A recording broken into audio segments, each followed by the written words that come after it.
Hello family, welcome back to Carolliving. Thank you so much for your support. Our subscription is growing and I cannot stop.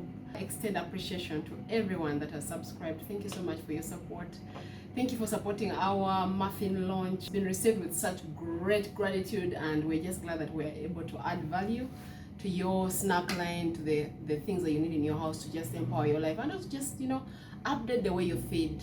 Thank you so much for your support. But today we're coming with something a bit very close, very personal.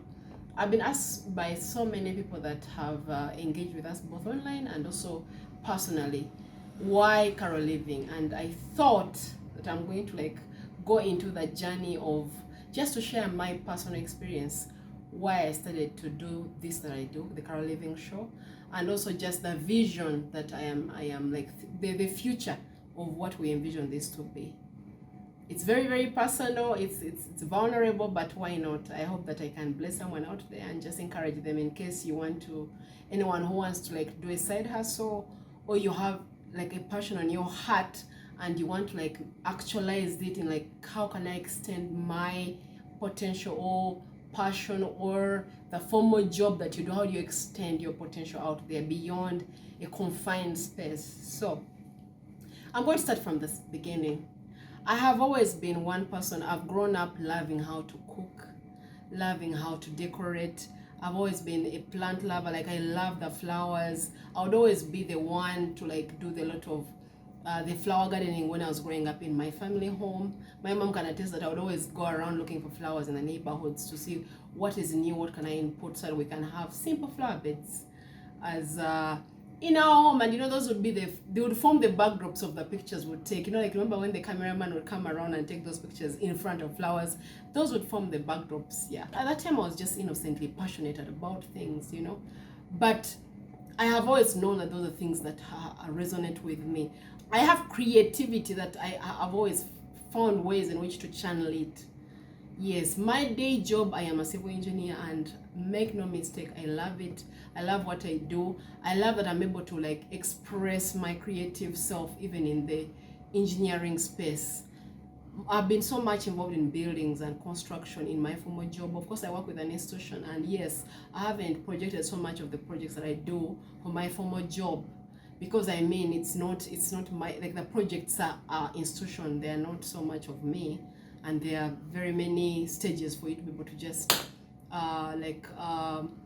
project, for instance, my Carolliving show on it. That's a discussion for another day.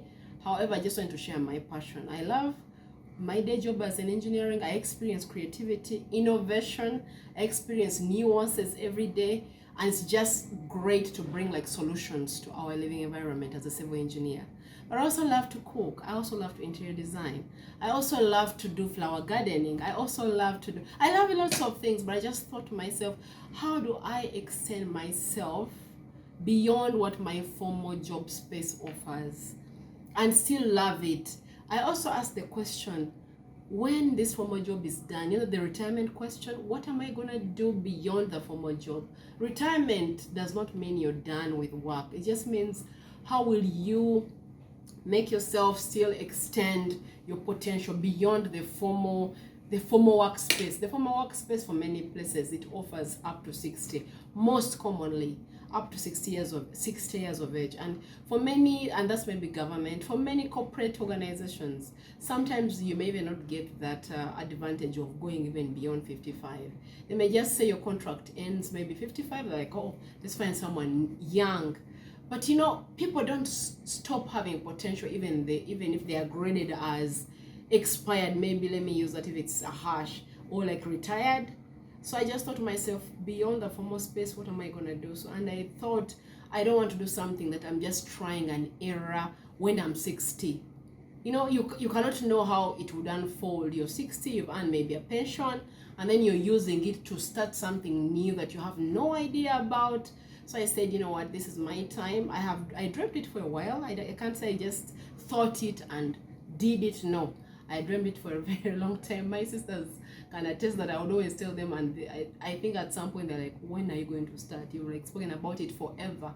But I've always wanted to start something that provides me with creative control, that offers me the opportunity to work in my hours, because I am a formally employed person.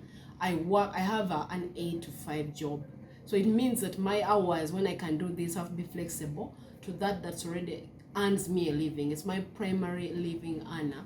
So I don't want to like mess it up, but I thought, what can I do? Yes, I thought of side hustles where you're done with work and you go. I never tried a few of them, but it sometimes gets really tough to be done with work here. You have children at home to raise, to parent, to be part of their nurturing journey, and then you have to go and do some other thing outside of home. So I said, no, it has to be something I can easily do from home, around my children. If they're around, we do it, and I just tell them, sit, watch. Sometimes you have seen them appear in the videos. I am okay that they are just part of this journey. And I love that they also are looking at me and one time if it can tickle their creativity and say, what can I do? I see it every day. My children are like, Mom, when I grow up, as I grow up, I'm going to start also my YouTube channel. I'm going to do this, Just having even the dream, they can extend themselves just through watching me. For me, that's a win. Because at the end of the day, we often have these lives whereby, yes, we have our loved ones, our children, our family. Yes, they know you work, but they never see you do the actual work. You're assuming they have a father that works hard, they have a mom that works hard, they are watching us, and then they grow up and you're like, were we not good mentors enough? No, it's sometimes that they didn't see, like they saw you go and they saw you come back, they saw you provide, but they didn't actually see you do the hustle, like the real hustle. It was not something that they can identify with. And yes, we even have stories, success stories of very many patriarchs in our society that say, oh, I started something by selling maize on the street, I used to do this, but you do not see their journey because one, it's not documented, and sometimes it's very hard to relate the boy on the street selling maize somewhere in the street and then bring it to this very mature, consolidated, and like a person who is successful. You can't relate. Like there is so much in between that you cannot see. So for me, my motivation was, how can I extend my potential?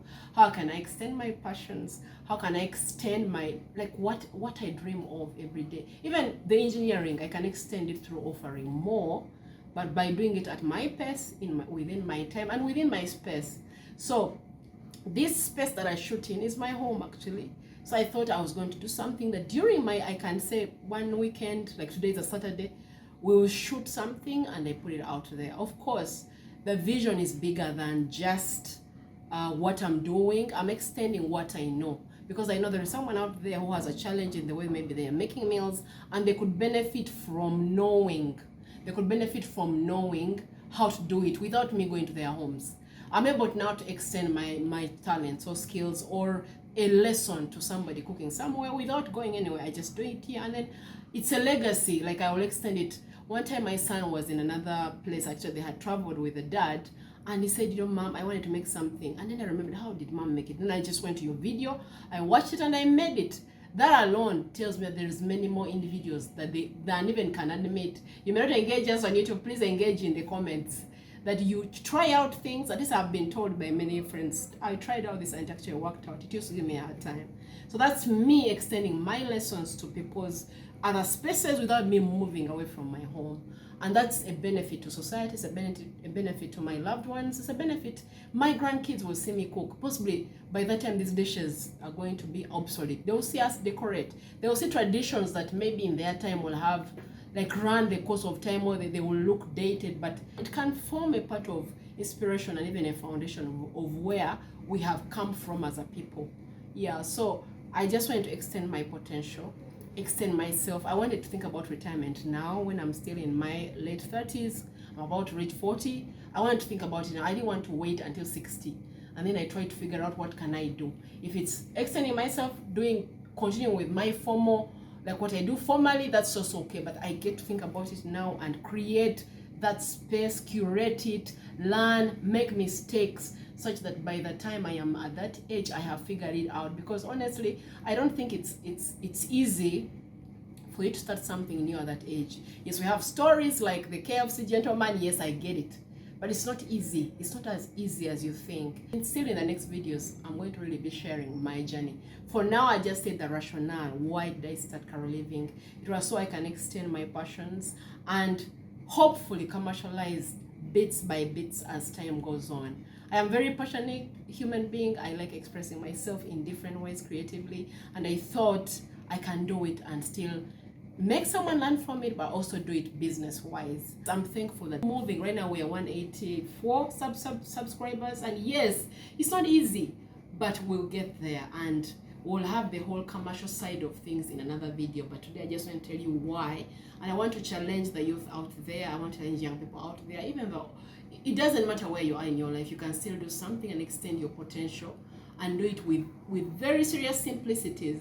In our next videos, we'll look at the journey, how we started, the actual practical, how do you set up a YouTube set, what lights are we using. People, most of these equipments are very expensive, but you'll be shocked at the DIYs that we came up with our creative team here.